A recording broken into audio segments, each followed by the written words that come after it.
Hello everyone. Good noon. Good noon all of you. Good afternoon rather. It's a 3 p.m. session. I'm used to 12 p.m. sessions, that's why. I hope all of you can see me, can hear me very clearly. And before we begin, there's an important announcement, right? So, we have actually launched an All India Open Mock for CAT 2022, and this mock is live from 12th. It went live yesterday, and it will be live till August 21. So you can just click on this link that is there in your chat box and can take this mock. So it will help you to gauge where you stand right now, what is the expected level, right? And in fact, we have tried to map it to the actual CAT exam as much as possible, right? So you'll get an idea of the actual difficulty level. Do take it. Good noon, good afternoon, Om, good afternoon, Rahul. Hi, right? So I hope some of you at least have read some passages that we're going to deal with today, right? I told you in the last session that for slot 2 discuss for slot 2, yes, this is slot 2 part 1 actually. Part 1, yes, that's being hidden by my face. So today we'll cover this in 2 parts, okay, and that's why I need you to be relatively quicker in your reading of RC passages, in your solving of verbal ability questions, right? So let me see who else has joined. Hello, Abhi. Hello, Tushar. Right. So can we begin then? Let's begin. Or should we wait a little more? Because then some students say we've missed the RC passage. Okay. Any particular problem that you are facing? So you've started preparing. So any particular problem that you have come across, we can discuss that as well. Particularly in RC passages, because we have 3 RC passages that we are going to discuss today. So yes, you can tell me if there is any particular query that you have.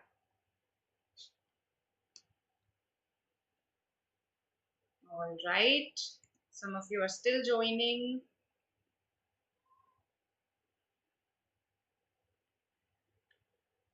Good afternoon, Anushka. Good afternoon. Okay, so I have already made the announcement about the All India Open Mock. Let me just show you the details, right? So real CAT experience, mock attempt by expert faculty. Once the mock is over, right, you'll get to know your strengths and weaknesses and you'll get to devise a strategy for CAT, right? Okay, so this is our first RC passage for the day, and it's a mightily easy RC passage. Okay, if let's say you were taking CAT in 2019, then this should have been your first RC passage. Easy language, easy topic, and easy questions, right? Everything is easy here. It spans 3 slides, okay, because I've tried to keep the font size a little large. And after that, we have some questions, okay, so followed by 5 to 6 questions. Let's see, 5 questions for this RC passage. Start reading. Okay, read quickly, and once you're done, I'll go to the next slide. Yes. Gist of the passage. So, Om, for this passage, we'll do this. Let's figure out the gist of this passage, okay? All right. So, Rahul, let's attempt this. And if after this also you feel that, then we can discuss this. Because I think it's a problem that you must be facing in specific RC passages and not all RC passages. Okay. So, read this.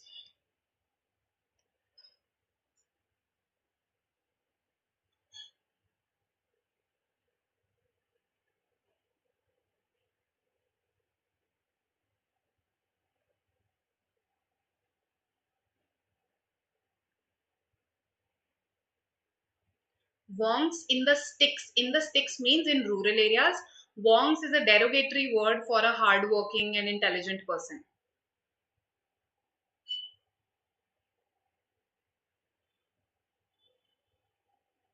Cynicism and populism, find out their meanings once we are done with the RC passage.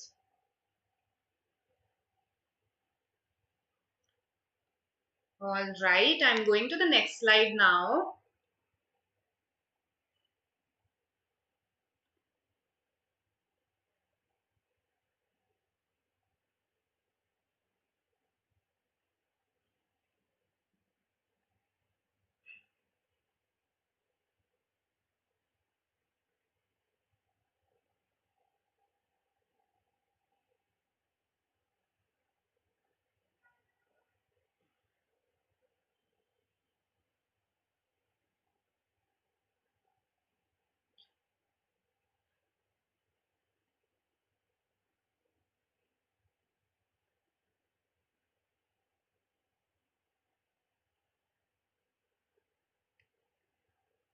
Done this one.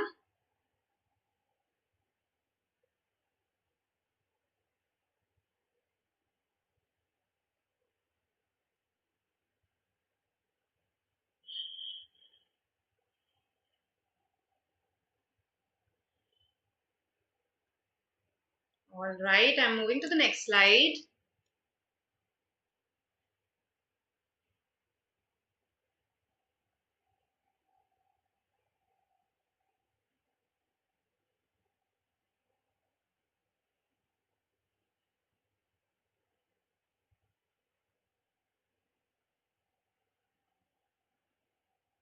All right.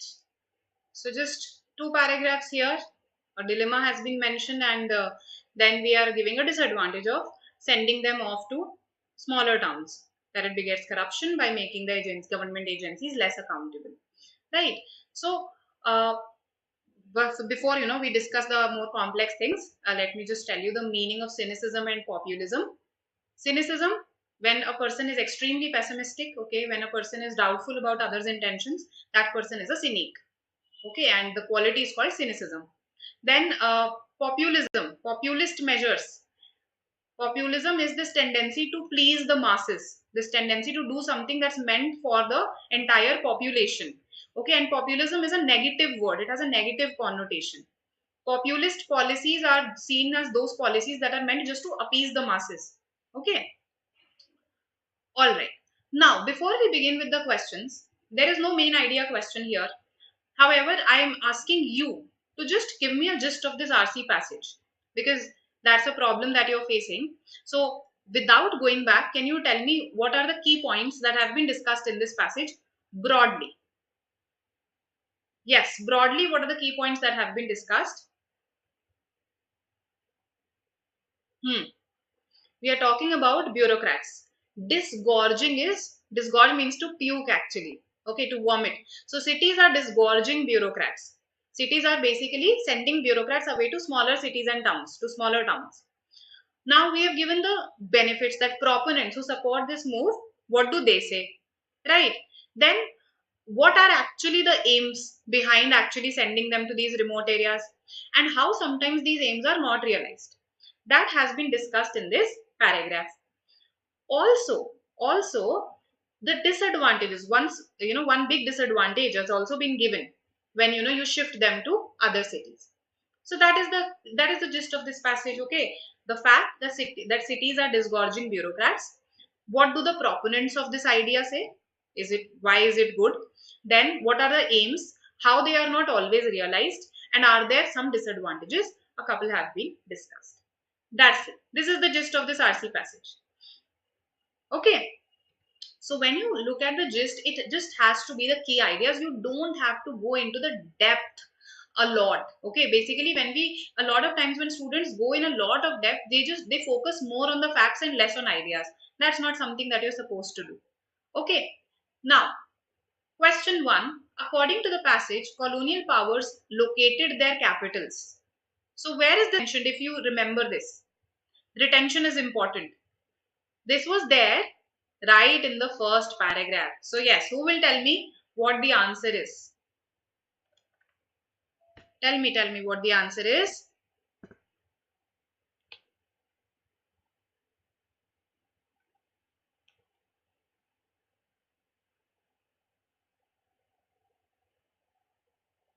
Okay. All right.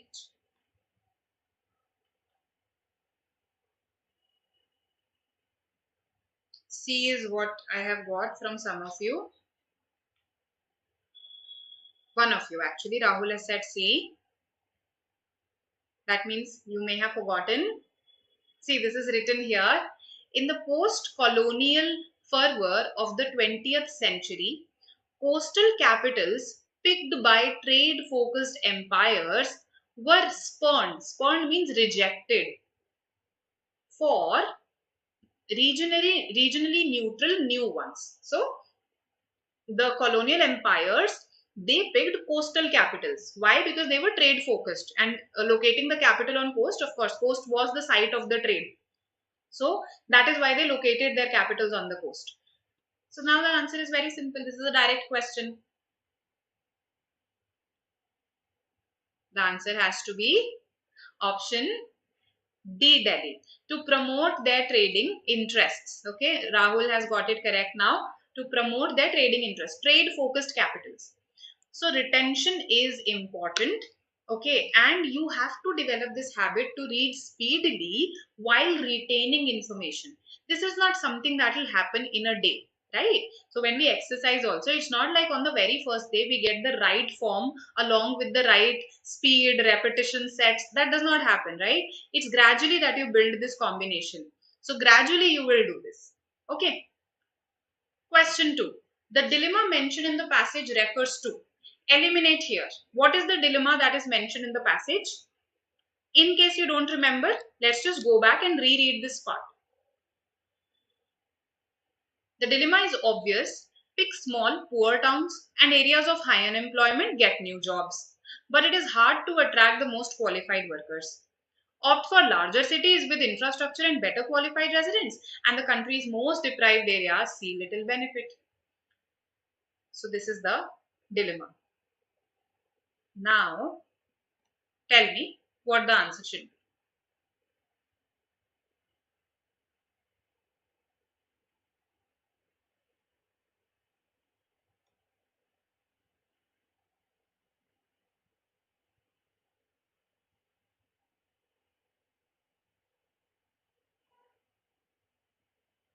What do the others say?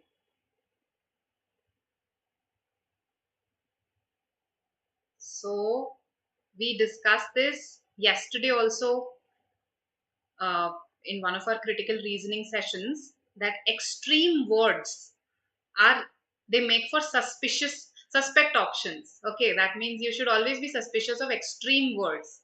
Extreme words also mean superlative degrees of adjectives. Okay, so keeping government agencies in the largest city. Have we talked about this? That keeping them in the largest city with good infrastructure or large cities with good infrastructure? What is the passage saying? Large cities and remote areas. It's not talking about the largest city. So that's why I tell you that read each and every word of the option very, very carefully. A is not the answer. The next option that I've got is D, Delhi. Relocating government agencies to boost growth in remote areas. Yes, that is one of the choices. The other choice is in remote areas with poor amenities. So while sending them to remote areas will boost their growth, but these remote areas have poor amenities. But if I keep them in relatively larger cities, so now you can compare them to remote areas. Relatively larger cities, they have good amenities, right? But then in that case, the remote regions won't see any advantage. The costs will be higher of keeping them in large cities. So, uh, yes, absolutely correct. D, Delhi is the answer. Anushka, Suraj, you've got it correct. D, Delhi is the answer here. Not A. B, let's see what it says. Concentrating on decongesting large cities. Okay. Or focusing on boosting employment in relatively larger cities. We are trying to boost we are trying to boost employment in small cities, in remote areas, not relatively larger cities. So this is also incorrect. See, the argument, the dilemma is not at all about private enterprises. So this is alien. Okay, extreme, alien, and this comparison again has not been made. This is false as per the passage, right? So D, Delhi is our answer. Okay, coming to our third question. People who support decentralizing central government functions are least likely to cite which of the following reasons for their view. Understand such question stems very well. These are the people who support decentralizing. That means they are proponents. They are the proponents of decongesting. Proponents. Yes. They say, हाँ, ठीक है, send them to remote areas. Now, what are they least likely to cite as a reason for their view? What is it that they will not cite? That's what you have to identify. So read the options, and I think the answer is very self-evident here. Tell me.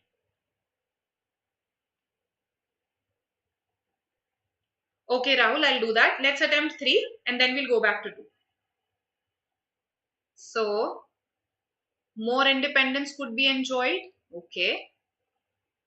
Read each and every option completely.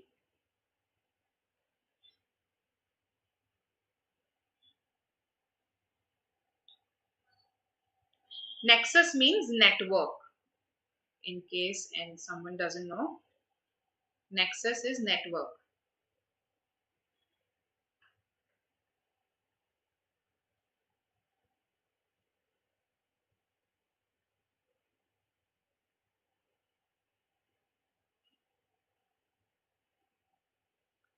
So more independence could be enjoyed by regulatory bodies located away from political centers. This is something that has been stated in the passage, right? And yes, this is a positive development, no? Enjoying more independence, right? B, policymakers may benefit from fresh thinking. Wongs in the sticks may get better ideas, right? This was stated in the passage. So A cannot be the answer, B cannot be the answer. C, it reduces expenses. That is also given. That one concern is cost because of less infrastructure cost there, lower salaries there in smaller cities, stated in the passage. D, if it weakens the link between bureaucrats and media, that actually may give rise to corruption. So this is not a positive development. It's a negative development. And somebody who is, advocating for a view will not give a weakness in their plan. So D is the answer here. Now, why is D the answer here? Let's have a look at the dilemma. Dilemma kya hai? Dilemma is that if I go for small towns, then what happens is they get new jobs, their growth gets boosted. Okay. But it is hard to attract the most qualified workers because they may not be willing to relocate in smaller cities, right? Most qualified workers usually want to be present in the hubs of employment in the major cities, right? So small towns में ये problem है. But if you go for larger cities, then what is the problem? I hope this is visible to everybody. In case it isn't, you can let me know. हाँ, अब larger cities में क्या problem है? See, this is the problem in larger cities that you will get, most qualified workers. Okay, um, you will get the most qualified workers here. That's the positive. But remote areas will not develop. Remote areas will remain underdeveloped. So underdeveloped remote areas. तो ये problem है. ठीक है, ये dilemma पूरा उसमें describe किया हुआ है. I hope you've understood this. Now, if I go to my question, it says what is the dilemma that is mentioned in the passage. So we are not talking about the largest city out there. We are not comparing large cities to larger cities. And we are definitely not talking about private enterprises as such. This is about bureaucrats, the entire passage. D says relocating government agencies, relocating them to remote areas to boost growth in remote areas with poor amenities. या तो हम ये कर दें, ठीक है, उनका growth boost होगा. So either I choose to do this or I choose to keep my bureaucrats in relatively larger cities with good amenities. So that is the dilemma that they are facing. No, should I send them to remote areas or should I keep them in larger cities? Should I boost the growth of remote areas or should I focus on attracting the top talent? That is the dilemma. So D, Delhi is the answer here. Okay. Coming to question number 4. So 3 we have discussed. The answer was D, Delhi. Coming to question 4. The long pedigree of the aim to shift civil servants to improve their living standards implies that this move, yes, what should be the answer?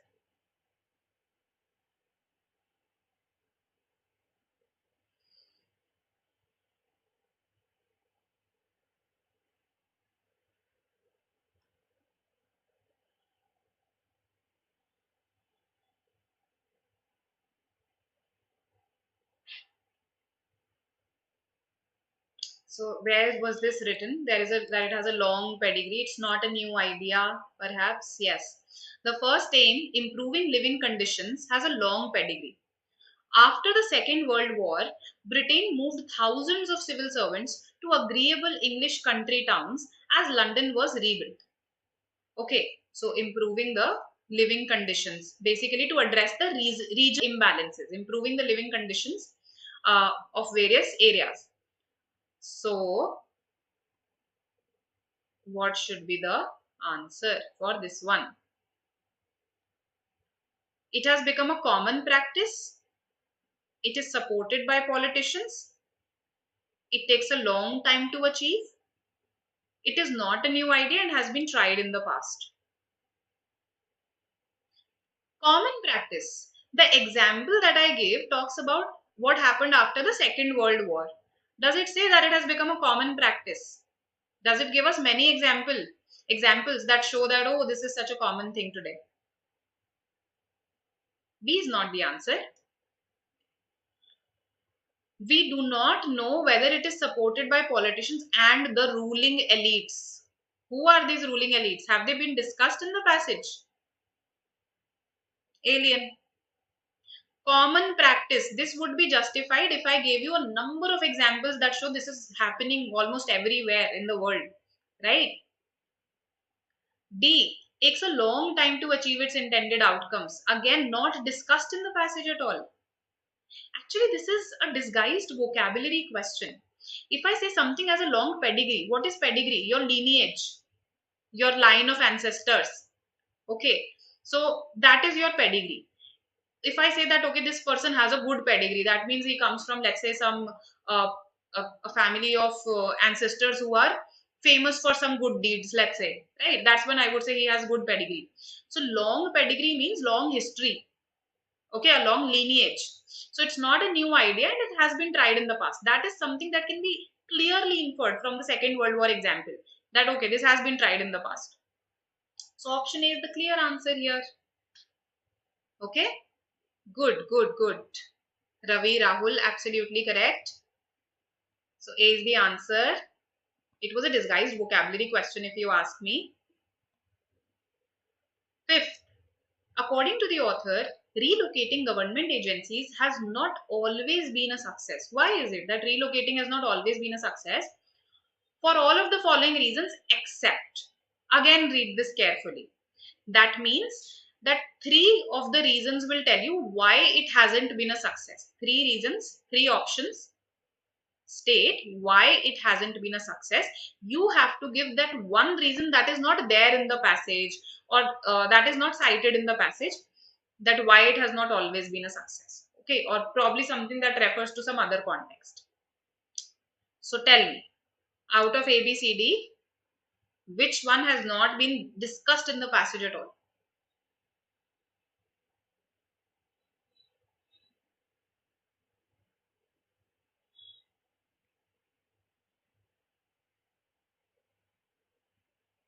The difficulty of attracting talented, well-skilled people in more remote areas. I think we have seen this in previous questions also.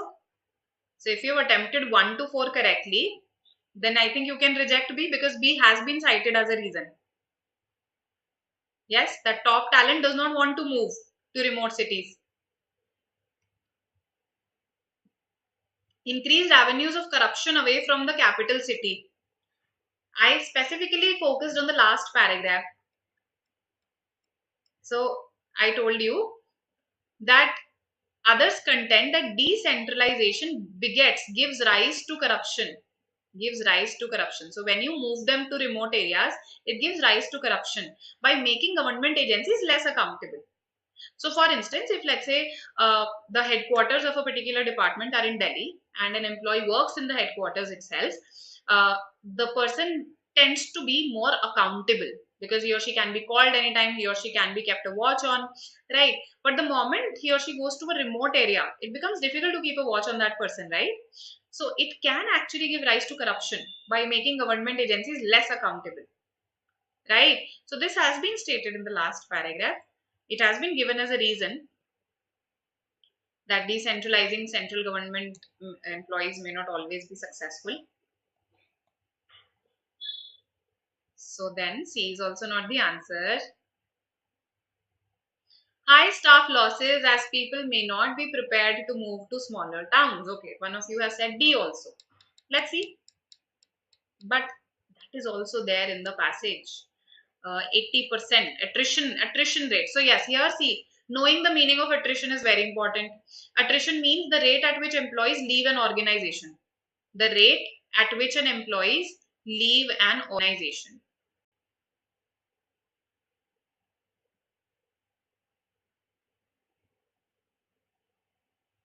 That is called attrition rates. So attrition rates can exceed 80%. See, swapping the capital for somewhere smaller is not always agreeable. Attrition rates can exceed 80%. You know, your top talent may not be willing to relocate. Not everybody wants to go to remote areas. Yes? So even this is mentioned as a reason. Yes? So even this cannot be the answer. Okay, so relocation, this has not been discussed, that the new locations will become more polluted and congested. ये कहीं discuss नहीं है about new locations, the remote areas, let's say, they're becoming polluted and congested. This has not been discussed. Yes, Suraj, absolutely correct. So A is our answer here. So carefully reading the RC passage and retaining what you read in a given time constraint. These are the skills that you have to develop. Retention, speed, comprehension. Okay, these are three must-have skills for your RC passages, and you will develop them gradually, right? Uh, all in all, this was a relatively easy passage. Okay, I'll not call it difficult at all. Now, I hope your queries have been resolved in case you had queries in this passage, right? We come to our next passage, which is interesting. It talks about these 3D images of monuments that Google is now preserving. So, pretty tech related passage. Okay. So, tech and history combined, and 3 slides. Let's read it. Okay. Relatively speedily. We'll not read at leisure. Okay. But we'll try that we understand what we read. So, start.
I hope you've completed,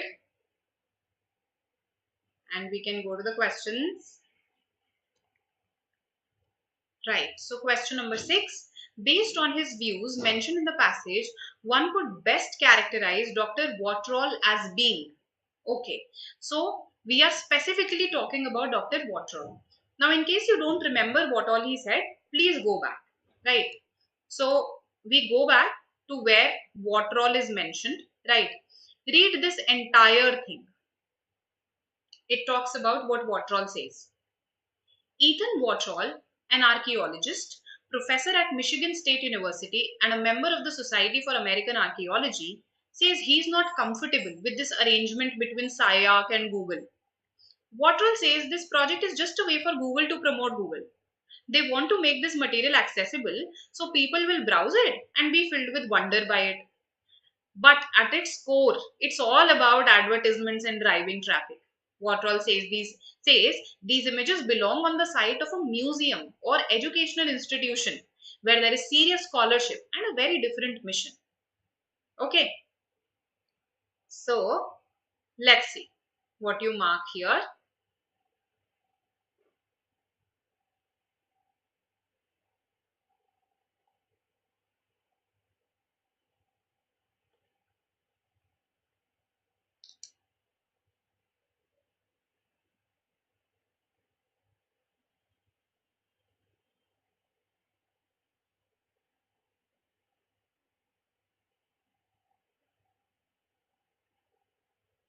Two options can be very easily eliminated in this.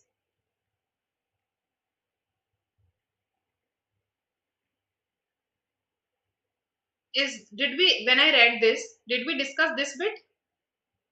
Opposed to the use of digital technology in archaeological and cultural sites in developing countries? Not at all discussed.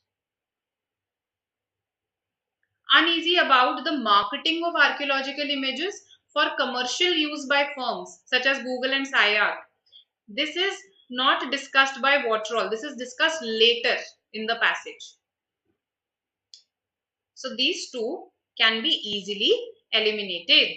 Okay, just because this person said I'm not comfortable with something, that does not mean that the answer is C. Just because the word uneasy is mentioned there. What is he uneasy about? See, he is uneasy about this fact.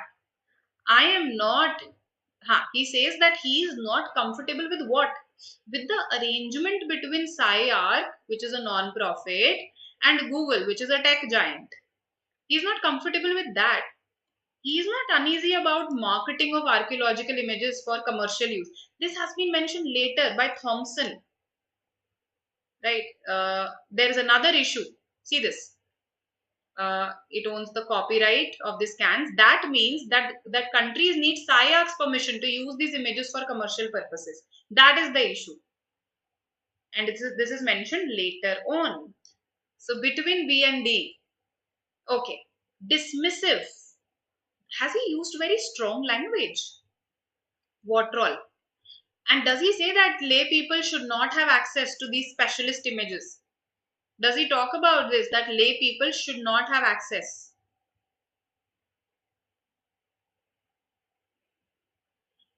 He says that, okay, it looks like that the aim is that lay people should see these images and they'll be filled by wonder. But actually they want to drive traffic. They're after advertisements. So in his opinion, they do not belong on Google's site. These images do not belong to SciArc or on Google's site. They should rather be on the sites of museums and educational institutions. He's not comfortable with this arrangement that SciArc and Google have developed among themselves, where they keep the images with themselves.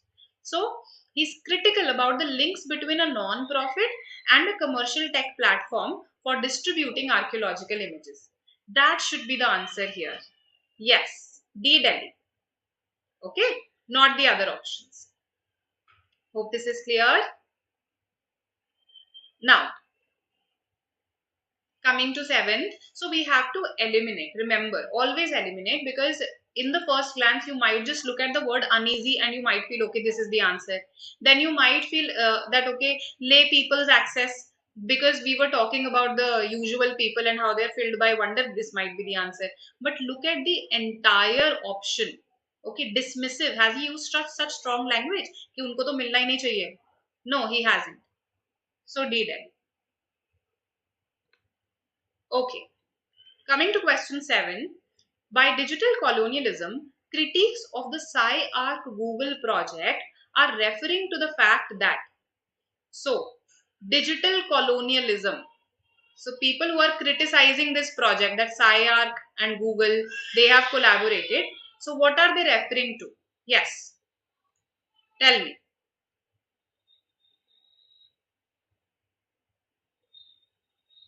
Hmm.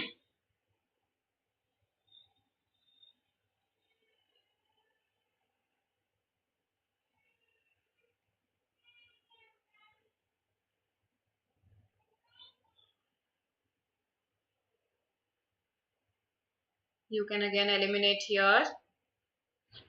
Anushka says C. Others? Rahul says A.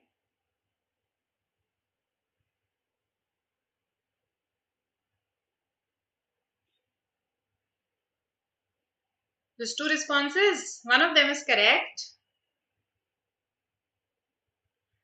Colonialism means digital colonialism. When you colonize a country, you start ruling that country, you start dominating that country, you take away the freedom of that country. Right?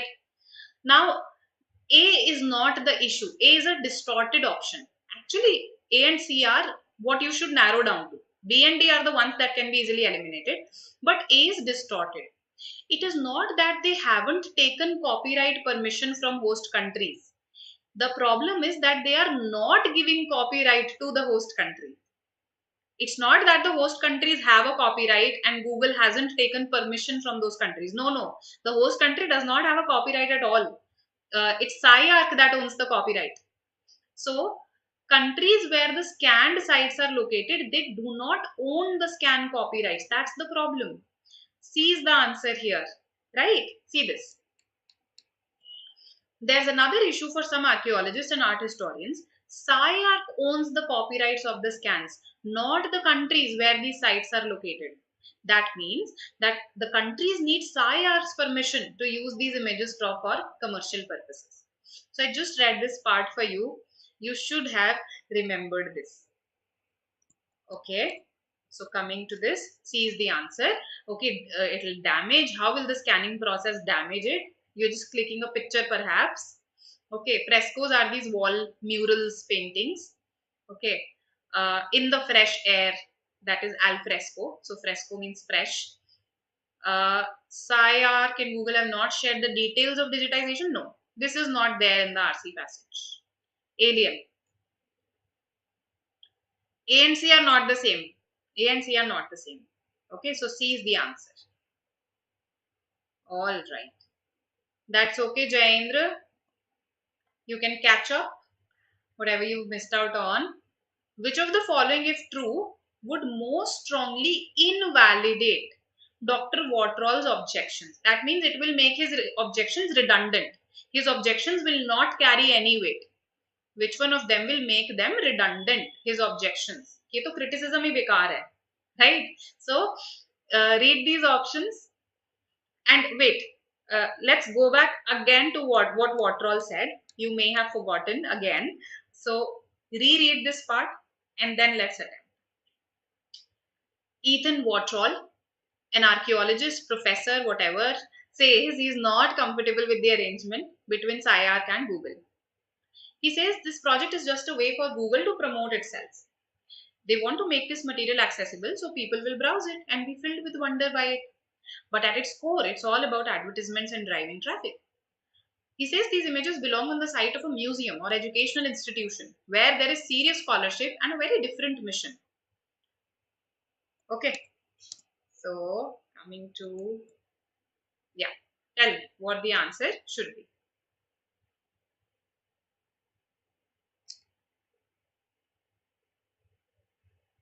Let's see what you say.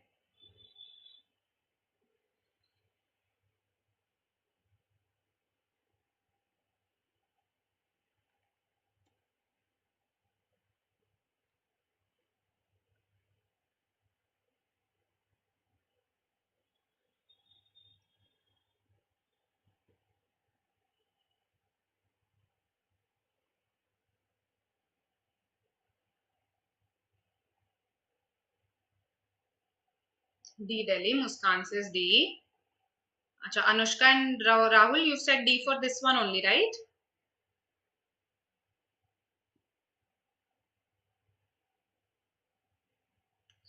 Absolutely correct. D, Delhi is the answer. Okay.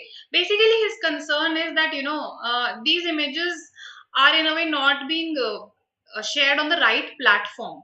Right. Google is not the right platform. That's not the right use for these images. The right use would be when they're put on, let's say, museums, where educational institutions, their websites. So, D, Delhi is the answer here.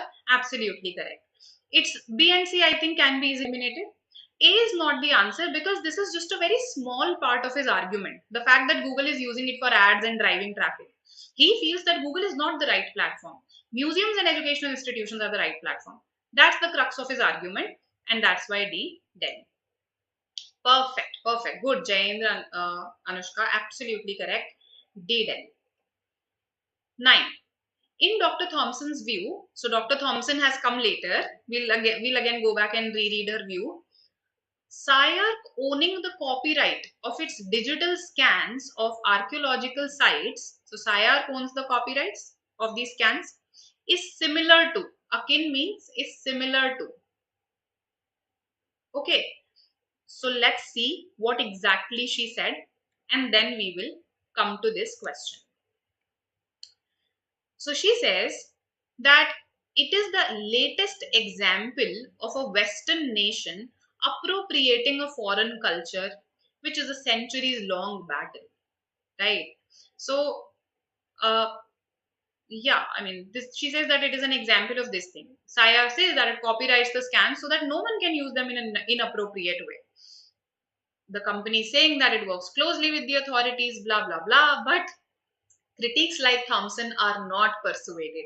They are saying that scans should be owned by the countries and people where these sites are located. So, this is a very important part of what she has said. Okay, based on this, let's see what you say. I think this is an easy question. Tell me.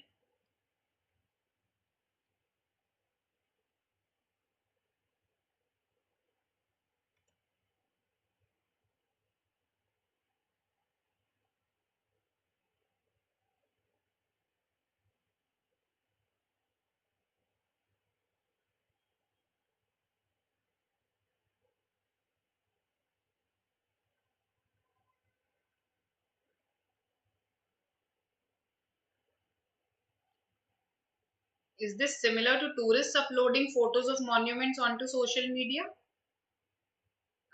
Is this similar to the illegal downloading of content? So here again, see, vocabulary helps you a lot. Students who are preparing for CAT think that vocabulary is not of much importance. But we saw this in the previous question also, that if you, previous passage also, that if you knew the meaning of pedigree, then it became very easy for you to answer that long pedigree question, right?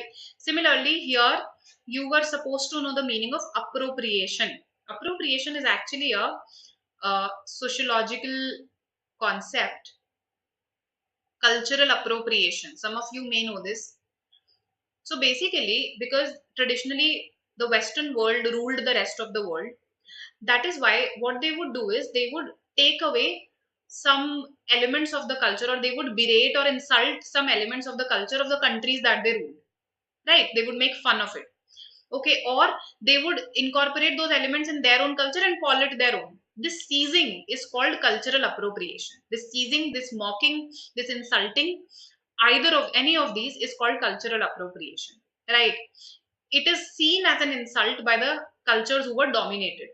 So she's saying that this is an act of appropriation. A Western company is actually owning the copyrights for all the other countries, right? So this is the latest example of appropriation by the Western world. This is the most similar, the seizing of ancient Egyptian artifacts by a Western museum, right? Britons have also done this. Britain has done it with Indian artifacts. So that is also appropriation, seizing. So the answer here. Yes, Kohinoor, absolutely. That was there in my mind too. So B, Bangalore is the answer here. So knowing the meanings of words helps you tremendously in attempting the questions. Okay. Appropriation here. Then we talked about in the previous one, pedigree. Right. So I hope question 9 is clear. There's one more question. 10th. Of the following arguments, which one is least likely to be used by the companies that digitally scan cultural sites? So those companies that are digitally scanning, what will they not say? What will they not say? Tell me.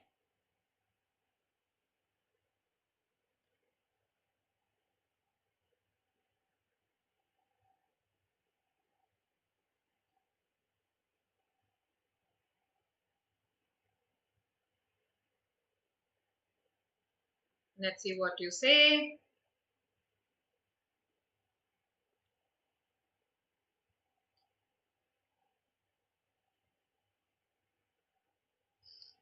See, they'll definitely want to give the benefits of digital scans, right? So those options cannot be the answer. Rahul has answered quickly. Others? So if you keep up at it, if you are persistent, it bears results, right? So for instance, some of you have been answering tenaciously and see that is bearing results. You're absolutely correct. Anushka, Rahul, both of you, C is the answer. It allows a large corporation to project itself as a protector of culture. They will never say this, that this organization is just pretending, just projecting itself as a protector of a culture, right? So C is the answer. Others are very good advantages of digital scans. So good Muskan, correct. C is the answer here. So these were our first two RC passages, both with 5 questions, right? So in 2019, you had 5 passages where 4 of them were of 5 questions each and one was of 4 questions each, right? So we will attempt 2 passages in our next session. This is our third passage for the day, followed by 2 small little odd sentence out questions. If you want to take a break from RC passages, we can actually attempt those odd sentence out first, right? So here's an odd sentence out question. Tell me, 5 sentences are given to you. Which one of them does not belong? Right? Read the instructions. You'll get what you have to do.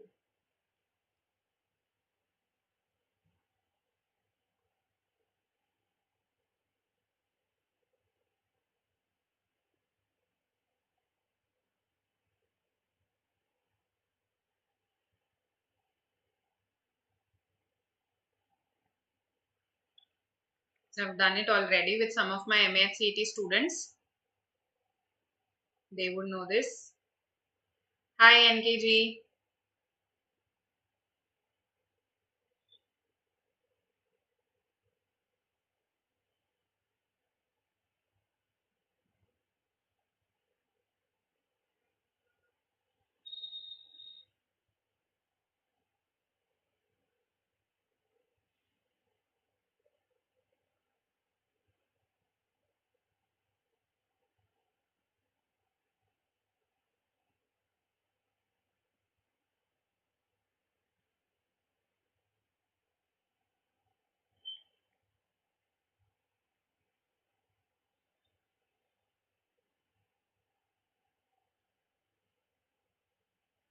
Okay, Rahul says 2.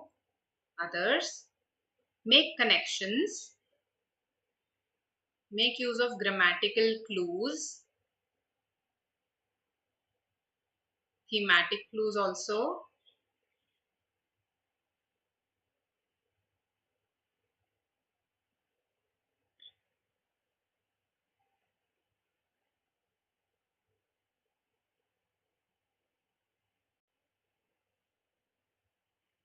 Okay.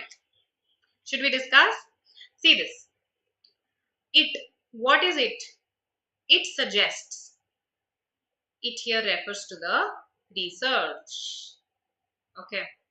Research has shown that people who are prone to rumination also often suffer from impaired decision making. Rumination is thinking very deeply about your own actions. Okay. Contemplation is rumination. Contemplation. That people who are given to contemplation, they also often suffer from impaired decision making under pressure and are at a substantially increased risk of depression. It suggests, so what does the research suggest? That you should adopt an ancient rhetorical method favored by the likes of Julius Caesar and known as Iliism, or speaking about yourself in the third person.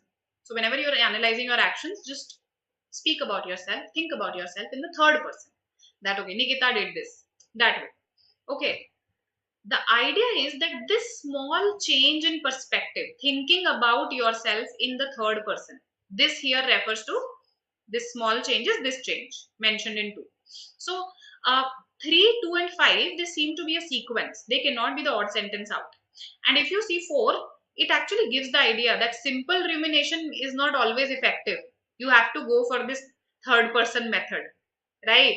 So while all of these talk about rumination and how a change in perspective might help, one is too general. It talks about Socrates, how he told us that the unexamined life is not worth living and to know thyself is the path to true wisdom.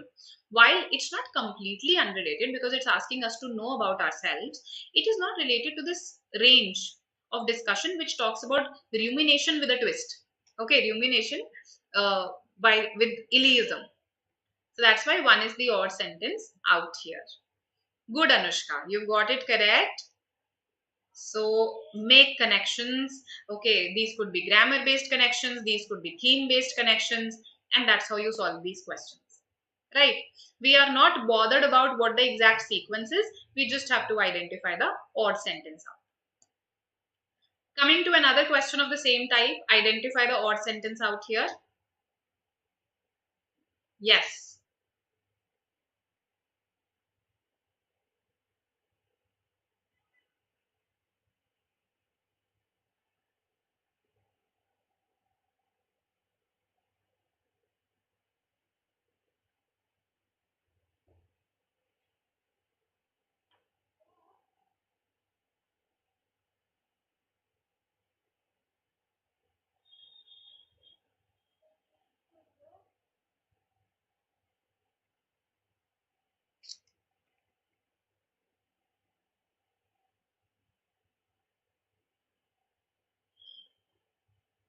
What do you say?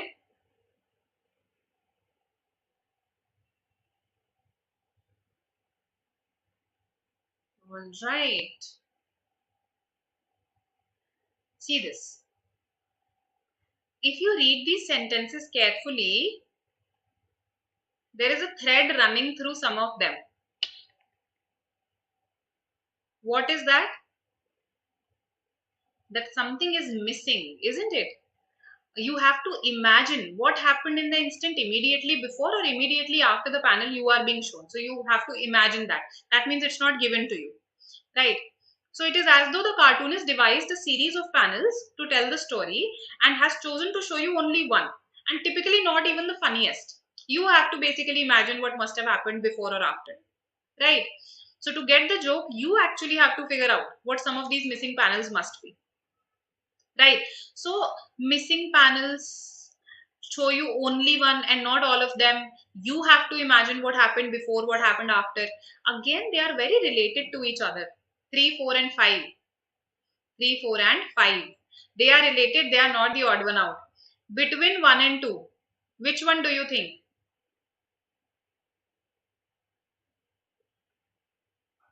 Absolutely. Okay, no, Anushka. One actually belongs. A particularly interesting example of concluding something. Inference is when you yourself conclude something, derive something, you guess what must have happened, okay, before or after. So a particularly interesting example of inference occurs in many single panel comics. See, these are single panel comics. The person is showing you only one single panel. Okay, 2 is the odd one out here. 2, no, not 1. See, 1 is in fact the topic sentence here. It's the opening sentence. We are showing how in a single panel comics, you have to infer something, conclude something on your own, right? The cartoonist just shows you one panel. The humor requires you to imagine what must have happened before or after, right? What some of the missing panels must be. So 2 is giving us a benefit, that how it is very rewarding, very engaging. So it's giving us a benefit of single panel comics. Okay, this does not belong to the range, the scope of discussion. It is not completely unrelated, but it does not match the scope of discussion, which is कि एक panel missing होता है और आपको guess करना होता है. ये है scope इसका. This is the range.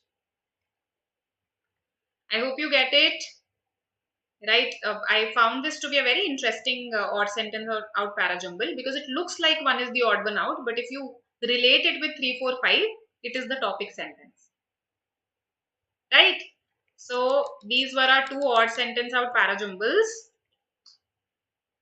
Idioms and phrases, Sony, we've already had one, so you can go to BYJU'S Exam Prep MBA channel's videos, and there you will find a session on the most important idioms and phrases, right? So yes, you can watch that, right? I think we conducted two sessions, if I'm not wrong.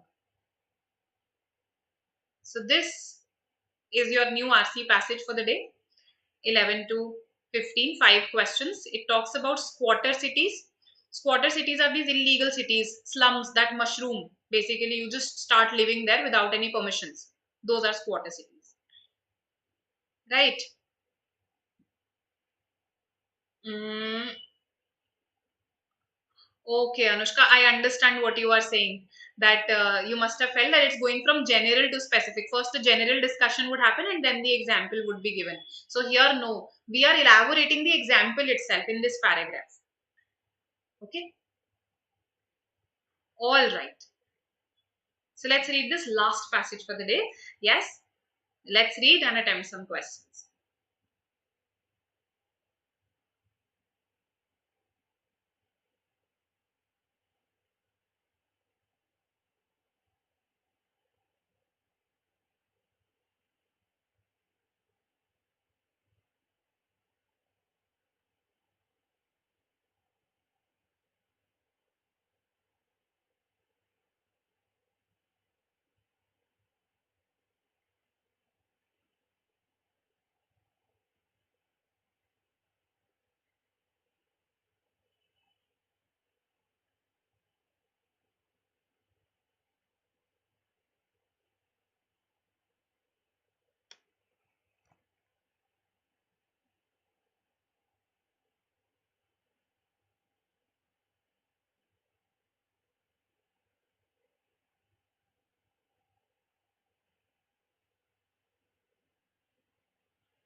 Right. Good, good. So let's come to our questions. Which one of the following statements would undermine the author's stand regarding the greenness of cities? So you have to weaken this idea that cities are green. Tell me.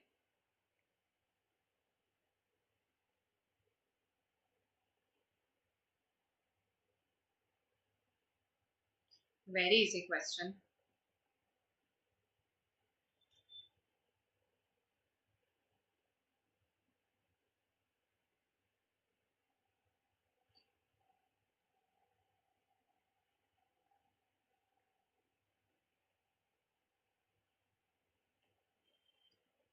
Tell me quickly.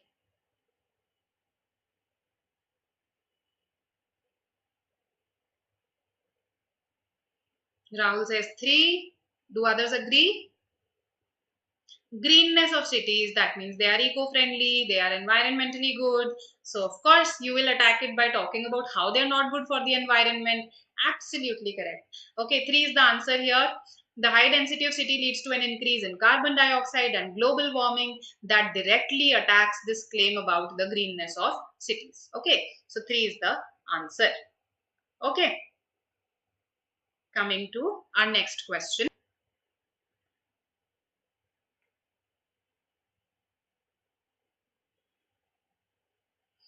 Easy peasy.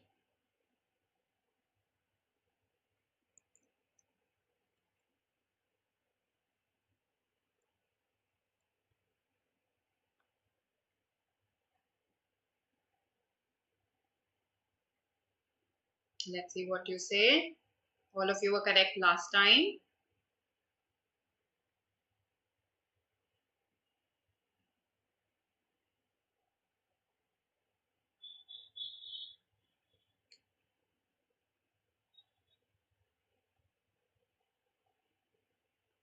Okay, Rahul has answered. What do others say? Do we agree? Do we disagree?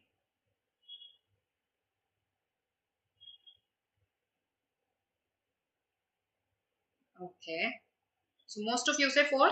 Absolutely correct. See, these 3 have been given as the reasons as to why they are eco-friendly. If let's say the transportation, see people travel by foot, this is given here. uh, they have minimum energy and material use. People get around by foot, bicycle, rickshaw, and the universal shared taxi. All of them are eco-friendly modes of transportation. Then people sort through garbage, they recycle. Okay, they gather up old cardboard boxes. Even this is given. And what was the next one? The recycled material. Yes, all of these I have covered. This is not the reason why they are eco-friendly, environment friendly. So fourth is the answer. Good. Coming to this one, we can infer that Calthorpe's statement still jars with most people. Jars, see again, vocabulary important. Why does it bother most people? Because most people. Okay. So let's see what was the statement that she made before we come to any conclusion. In his 1985 article, Calthorpe made a statement that still jars with most people. The city is the most environmentally benign. Benign means something that someone who has good intentions. Okay, it's the most environmentally benign form of human settlement. Most environmentally friendly form of human settlement. Each city dweller consumes less land, less energy, less water, and produces less pollution than his counterpart in settlements of lower densities. This is what Calthorpe said. Now we can go back and answer this. Yes.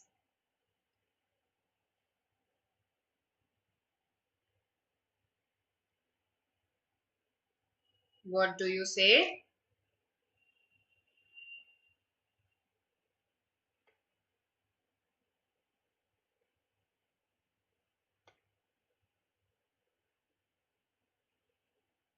Let me know. Okay.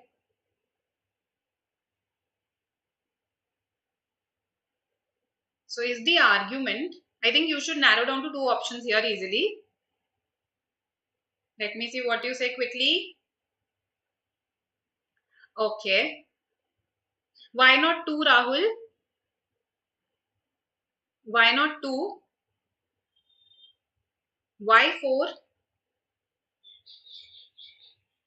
Okay. You should have narrowed down to 2 and 4 only. So good that nobody is saying 1 and 3. Right. But between 2 and 4, if I go back, what is the main argument of Calthorpe? That the city is the most environmentally friendly form of human settlement. Why is it eco-friendly? Because each city dweller consumes less land, and it's not just about less land and less pollution. Those are just 2 elements. We're talking about less energy also, less water also, right? So it's overall it's very eco-friendly, and people will be bothered by it when they don't think that it is eco-friendly, isn't it? We are explaining the Calthorpe explained the eco-friendliness of cities, which bothered people because they thought that cities were not eco-friendly. So our answer is going to be 2 and not 4. Eliminated. 4 is eliminated. Okay. Hope this makes sense. Now, in the context of the passage, the author refers to this manos. I hope that is how it is pronounced. In order to. So why has the author mentioned this place? Author mentioned this place. It was there towards the end. Yes. Any idea without looking at the text?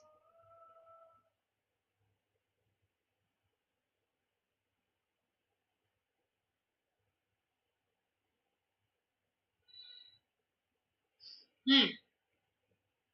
Anyone who remembers what we read and can answer this? Or should we go back? Let's go back. See. So, the nationally subsidized city of Manaus in northern Brazil answers the question of how to stop deforestation. Okay, give people decent jobs. Then they can afford houses and gain security. 100,000 people who would otherwise be deforesting the jungle around Manaus are now prospering in the town, making such things as mobile phones and televisions. So, based on this information, what would you say is the answer? Okay. So are we which one? One or two? Om and Rahul say four.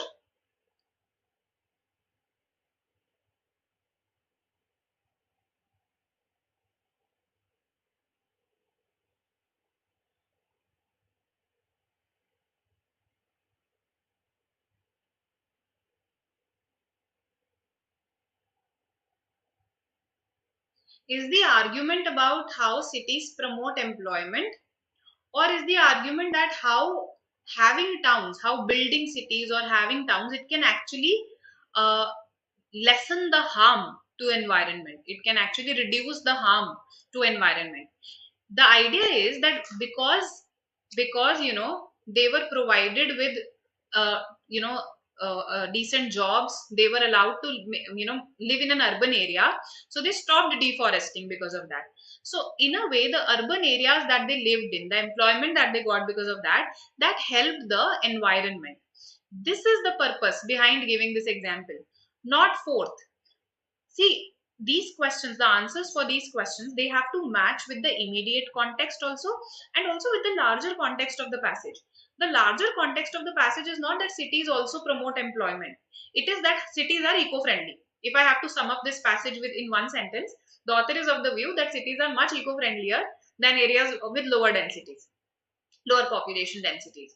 So um, the idea here was to tell you that, see, if you allow people to live in urban areas and provide them jobs which suit an urban settlement, right? You would want a mobile phone when you, probably I'm saying that the usage of televisions and mobile phones is much more, let's say, in urban areas, right? So it's how urban areas are actually going to contribute to helping the environment also. Okay. So, absolutely correct, Suraj. One is the answer here. Okay. All right. Hope this makes sense to you. The last question.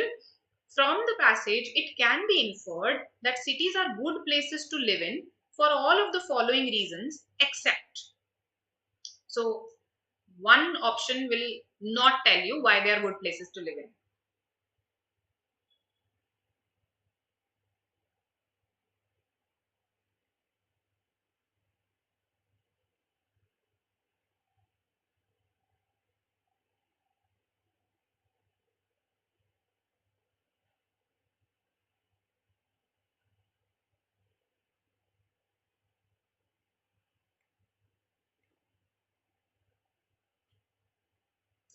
Let's see what you say. Waiting for your responses. I want enthusiastic responses. Come on. This is the last question for the day.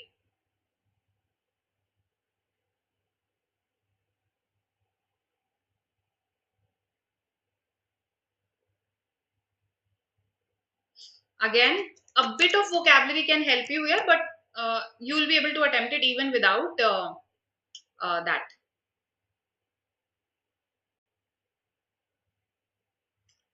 4, 2. Okay, I've got 2 4s, 2 2s, and 1 3. Out of one was easy and the other two were moderate. Okay, I felt that this one was also easy.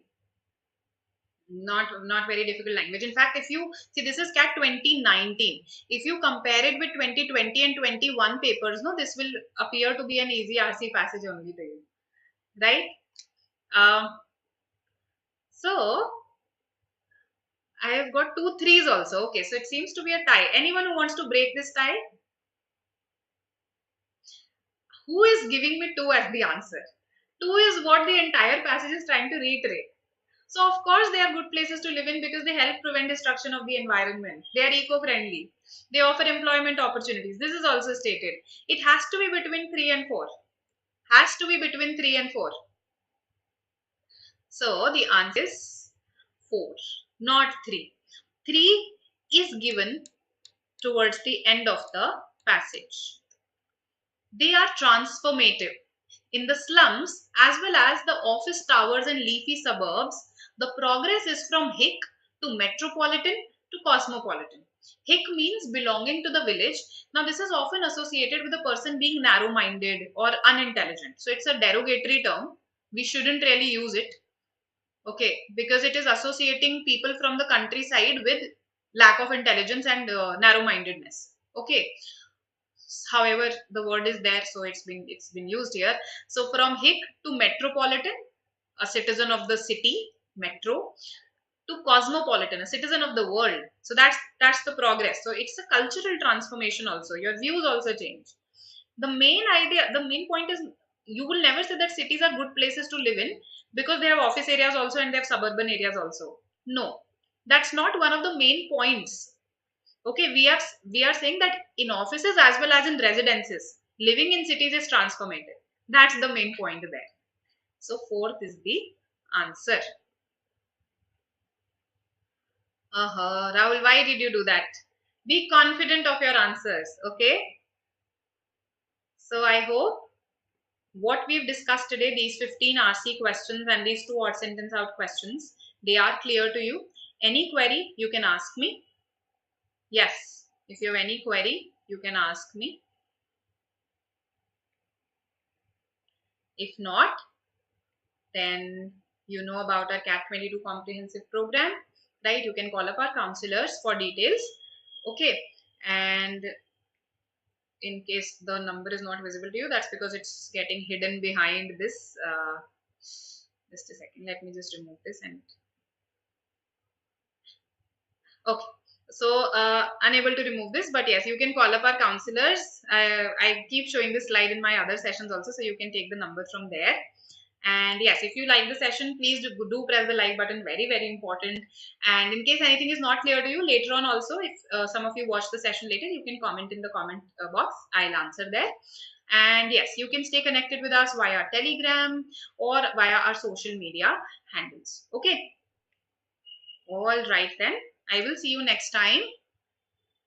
So Jayendra, that's why I told you in the last class very specifically that in these sessions I'll make you speed read. Okay, I'll make you read with a sense of urgency. In case you feel that currently it's a very initial stage of prep for you, okay, you haven't really done many RC passages, then you come with a pre-reading of those RC passages. So those 2 passages that we're going to discuss next time, in case some of you feel that your speed is slow, you're not able to catch up, please pre-read them and then come. Okay. Good, a good decision. See, if you have put in a good chunk of preparation into your RCs, no, then you are in a position to follow your instinct. Okay. If an unprepared student follows his or her instinct, that is counterproductive. But if you've prepared well, you've solved a number of RCs, then you develop that instinct. Your instinct gets honed. Okay. Welcome, Rahul. Same to you, Om. Bye. See you guys next week at this very time. Bye bye.